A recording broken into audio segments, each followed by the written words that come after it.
BJP और PM Modi इस वक्त राजस्थान की जीत का जश्न मना रही है, लेकिन जश्न मनाने के साथ साथ कंफ्यूजन और टेंशन में भी है, क्योंकि बीजेपी राजस्थान जीतने के बाद भी बुरी तरह फंस गई है। बीजेपी क्यों फंस गई है, चलिए आपको बताते हैं पूरी खबर। दरअसल इस वक्त खबरें ये हैं कि राजस्थान का सीएम कौन बनेगा। बीजेपी राजस्थान तो जीत गई है, लेकिन सीएम फेस पर चुप्पी नहीं तोड़ी गई। ऊपर से अभी फिलहाल बीजेपी के पास कई अहम चेहरे हैं। बालक नाथ, दिया कुमारी, वसुंधरा राजे ये टॉप पर चल रहे हैं।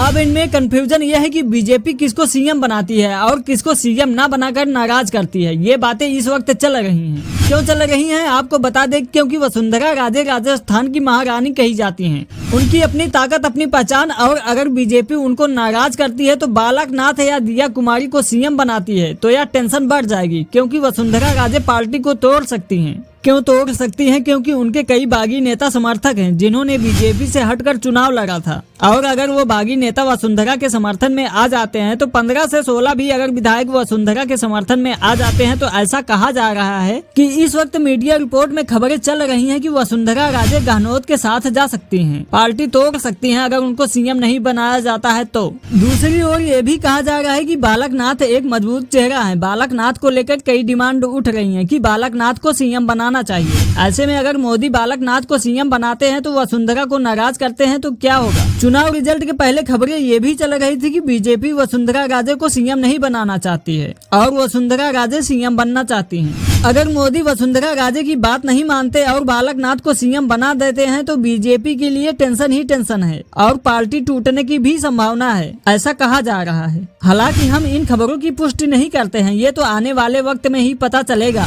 अब देखना ये है कि राजस्थान का सीएम कौन बनेगा। इस पूरी खबर पर आपकी क्या राय है, हमें कमेंट में बताएं। हमारे चैनल को सब्सक्राइब करें सियासत न्यूज एस।